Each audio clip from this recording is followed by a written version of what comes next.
Good morning, good morning, good morning, YouTube. It's been a not so long time, but as the title says, how's it going for me over here at Landstar? Since the last time, well, not really the last time, but my first month at Landstar, that didn't go too well. But before we get into that, just remember to subscribe and hit the notification bell and share the video. Do you know what I mean? So we can you know, get more and more people to see the video and join and subscribe. Anyways, I'm not gonna waste no time. I'm just gonna go straight into it. Like, my this time around out has been pretty good. It's a lot better than the last time. It was a lot better than when I was out before, my first month out. It's good with, the money wise, but the most important thing is it's good because I'm getting the understanding. I'm understanding more and more how the Landstar system run. You know what I mean? And that's actually more important than focusing on the money for me, because the truth of the matter is, if I understand the system and what I need to run over here, then the money will just come. You know what I mean? You don't have to chase the money will chase you. So far it's been good. It's been good. I'm not gonna lie, it's been a lot better for me from the last time that I was out. I got to do a few things for the first time, like, I actually haul placarded Hazmat for the first time. I actually hauled two. I would have hauled three, but one of them I had to cancel because the shipping paper was not correct and it had a leak. I have a video that I posted, like about a 2-minute video on it. You can go back and watch it if you want to. But yeah, money wise, I mean, I don't want to talk about exactly how much money I've been making over here. All I can say is that I'm good. I'm good. Like, I have week that I've make no money. Don't think too much into it. There's a reason for that. I mean, it happened, but there's a reason for that. I'll explain down in the video. And there's week, I think my biggest week so far has been 12,000 plus, and I'm a solo driver, not a team, a solo. And my biggest week was 12,000. No, and it wasn't after I had a week with no revenue. It wasn't after that. So it's not like I started the week early to make that. It was literally, yeah. So the money out there, my biggest per mile load was it paid $5.35 a mile. That was my biggest per mile load. I have some that pay $4 something. I go down to some that pays like $2.80 or something like that a mile. So I'm not gonna give you a hard 100% number, because like I said, that is not really the most important thing that you need to think about. Yeah, you want to make money, but what I'm trying to say to you is that if you come over here and you understand how to run, you're gonna make a lot of money. You're gonna see that the money is just gonna fall into place, and you know what I mean. But at the same time, it's not like everything is rosy, because nothing is ever rosy anywhere you go.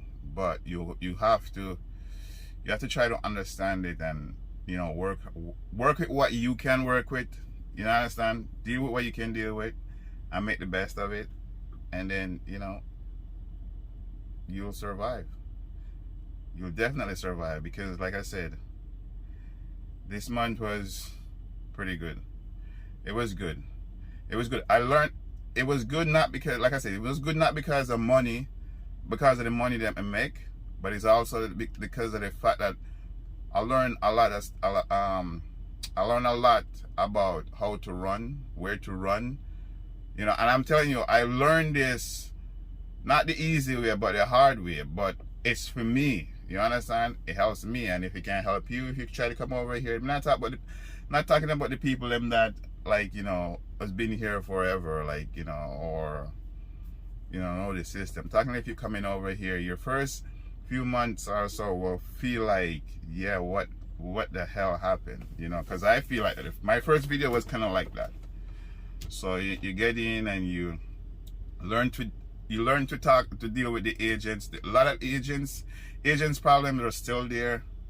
The load board still has a bunch of loads that, you know, don't exist. Like, it's still a pain in the butt, some of it, but you learn to, you know, work around it, and then you know figure out who, you know, you like some people say in the comment, you don't work with the same agent that messed you up, which I did that in my my first month. I was like, you know, my first month, some of it was, I think, was like, you know, you're learning as you go, and so, you know, you make some I wouldn't say them mistakes, because when you come over here, one guy said, you in the comment, one guy say, you know, I'm kind of like a little bit naive and I'm green, but he didn't, for the way I take it, I don't think he don't mean it in a bad way. He didn't mean it in a bad way. I think he's just trying to, you know, and if you really look into it, in a sense, I kind of was a little bit naive, because you're like, okay, you coming over, you're paying 35% and you're gonna get the world because Landstar is the cream of the crop. Yeah, not like that. And the 35%, just get that out of your head. Just don't let that get in your way, because you know what? Yes, it's 35%. Cool, done. You already know before that you're gonna pay that. Don't even debate that. Don't even argue about that, because you know that before you come over. You understand? And my understanding that 35%, I think 7 or 9% go to like the direct shippers, or the non-direct shippers when they when you book load with them or whatever, when they get your loads or whatever. So if you think about it, only 28% go to Landstar in that sense, because there are well, it's 28 well, if they get 70%, then 28% go to Landstar. And what you get for if you go to Prime, you're still paying 28%. Prime not paying out no agents. Do you know what I mean? But I don't want to get wrapped up into that. The fact of the matter is that don't even think about the 35%. The 35% is going to be, just think of it like, okay, that's what you pay to be the boss, man. As simple as that. You know what I mean? You get a lot, you get stuff. You might not get the same thing when you get a mega carrier to a certain degree, but you still get stuff. And I understand. You get, the most important thing with that 35% to me is that the freedom. You get a certain amount of freedom, like, you know, you choose what load you want to book, you choose where you want to run, you choose when you want to go home, you choose how long you want to go home for. You know, like for me, I don't have a truck payment, so it don't matter to me if I go home, like, you know, as long as I'm paying my insurance and bobtail and, you know, whatever it is, and all the insurance and permits that for Landstar, I could be out for as long as I feel like it. Do you know what I mean? So don't even think about that. The biggest thing I will tell you is that try to understand, try to know how to work with deal with agent. You know where you want to run. Like don't get too hung up on when you see load looks so good and you want to run all across the country. It's like, I learned that the hard way. I wouldn't say it's a learning. You know what? I'm not going to say any of this is learning the hard way. I'm going to say this is learning and getting the experience. So I can actually tell you guys, you know, although anything I do is not going to be exactly what works for you. You know what I mean? But I'm just putting you on you know, on blast to let you know that there's certain things like you got to think twice about it. So I've been here like this 4 months. It's been 4 months now. Well, I'm in my 4th month. I just did cabs class yesterday. Did my my DOT inspection, did my maintenance report. It's all stuff that you have to do, which is kind of cool because you don't do those when you're at mega carry, you know what I mean? So you do all this kind of stuff. So these are stuff that you know you have to learn and understand. I get to go across cabbage for the first time. My hazmat, I run my hazmat load. Hazmat load paid pretty good. So I had 2 placarded hazmat load. One was a segregated one, and one was just one item in it. The 3rd one I was gonna run, that one had like 9 placards on it. It was like a segregated load. But the problem with that load is that it didn't have the proper shipping name for one of the items. And then when I was doing the pre-trip on the trailer, because it was a preloaded trailer, you know, I was kind of skeptical about picking up that preloaded trailer because I wanted to make sure that I could actually see inside the trailer. They didn't seal it or anything like that. And they didn't seal it. And when I saw it that it was leaking underneath, I was like, no. First, the shipping paper not correct, and it's leaking. I'm like, no, I'm not gonna do that. So I had to cancel. I called the agent and cancel that. You know, I have a lot of I think I have like 3 truck orders not used. I had a bunch of loads that, you know, cancel on me and like screw me over. Well, some of them would kind of screw me over, but like that's the thing. Like I have a load that's cancel on me, and right off the bat, you know, you're like, oh damn, you got to try and call the agent and tell the agent that for the next load. Because if you have, you know, loads that string together, like you have 3 loads string together, and like your first or your second load messed up, then you can't get to either if your first load messed up, you can't get to your second load. If your second load messed up, you can't get to your third load. So I had a few of them like that, and that was okay. So that was kind of like why I end up with like a messed up no revenue week. Got a load that I went to. Well, that actually wasn't fully how I got canceled. The way I canceled the load was, I went to go pick up the load at the shipper for that week, and the load was coming from Oregon to Georgia, and when I went to go pick up the load said 43,000 pounds. Yeah, I know it's heavy, but I mean, if you're in Oregon, like I say, you have to understand where you're going and where you know, you have to deal, you know, lanes you run and how terrible. So I couldn't get no load out of Oregon, and it was like Ontario, Oregon. So if you run and you know Oregon, you know that's kind of tight out of there. So I had to take the 43,000 pound load, and because that's what he said on the load board or whatever. That's what the guy said, the agent said. So I went over to pick up the load. When I went to go pick up the load, they load me up, and I have a scale in my truck that I can tell the weight. I can pretty much tell the weight on the trailer and if I'm gonna overweight or not.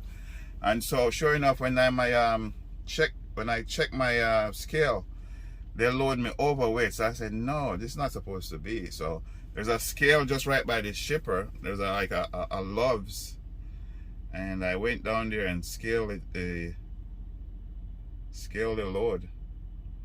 And of course the load is overweight, man. Overweight on the axle and overweight on the gross. So I went back to the shipper, and at this point, you know, the shipper, they're not talking. You can't talk to nobody because everything is done by text, and they're like refusing to rework the load. So I'm calling the agent, and I'm letting the agent know that the load is overweight.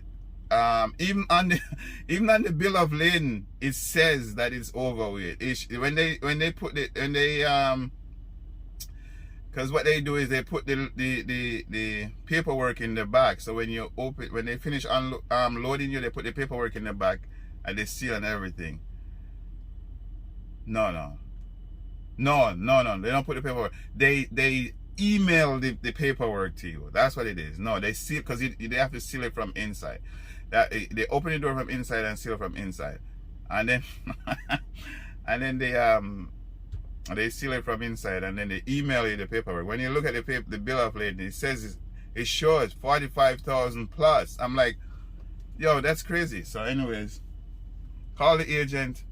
Agent said, oh no, it's supposed to be 43,000. I'm gonna call them and get in touch with them.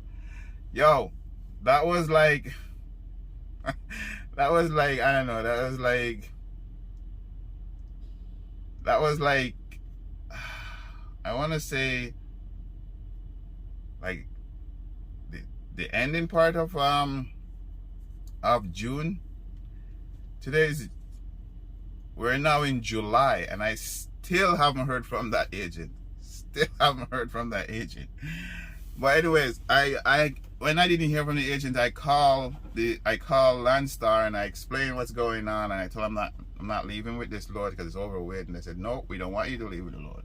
Landstar, they were good. When I called operations at Landstar, they were pretty good. They were like on top of it.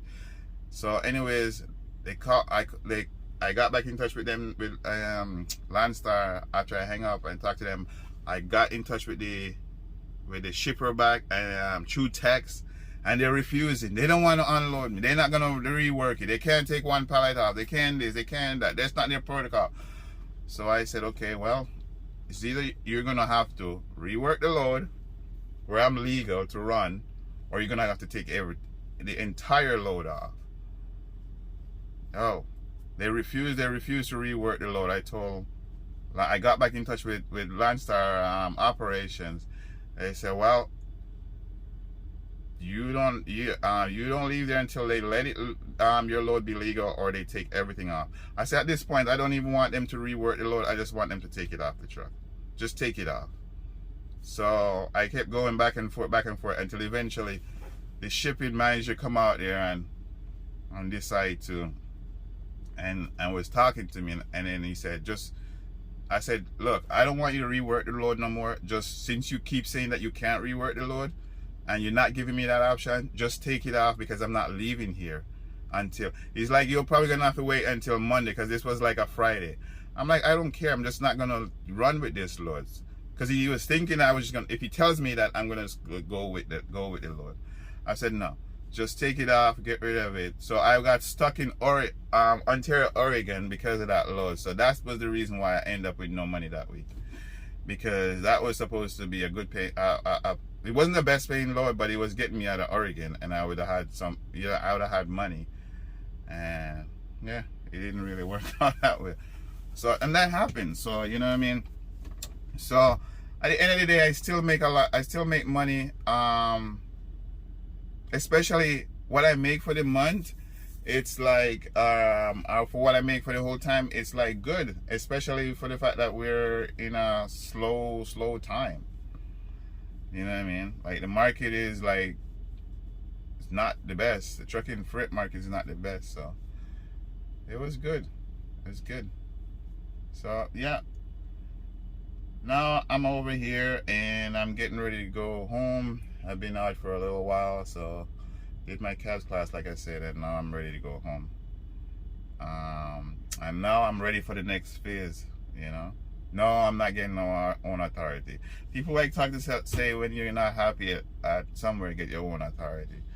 Good for them, but not good for me. I'm not interested in that. That wouldn't work.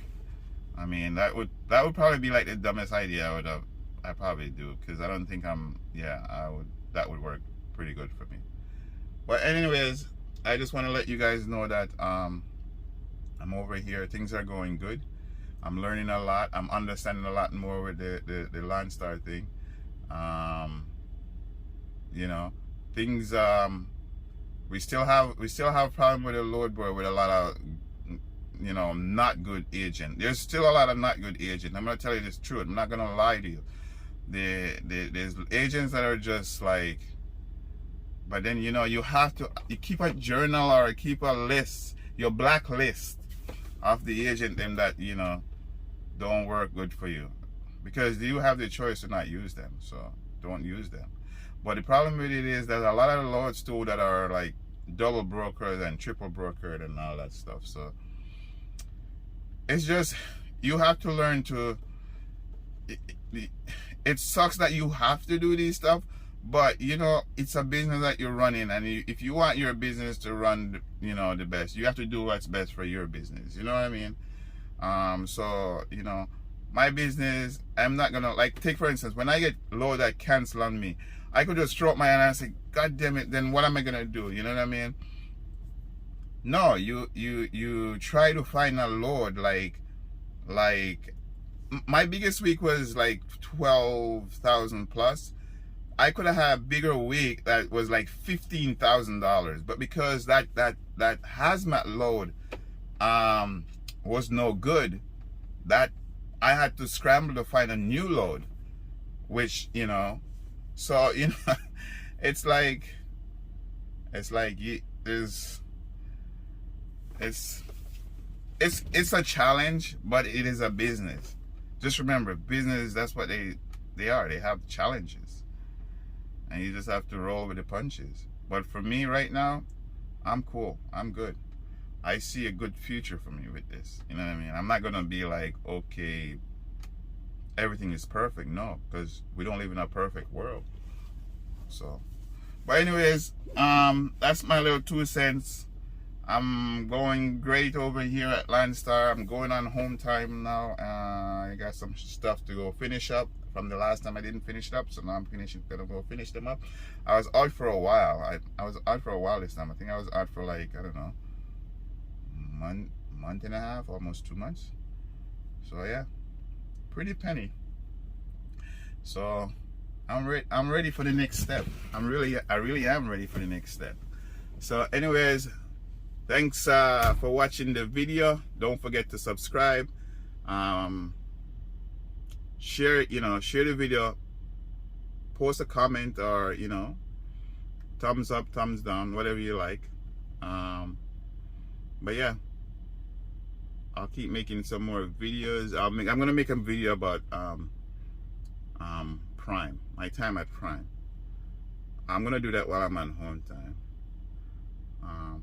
It's pretty tough out there for some people in this trucking with the downturn of the market, man. Some people are really struggling.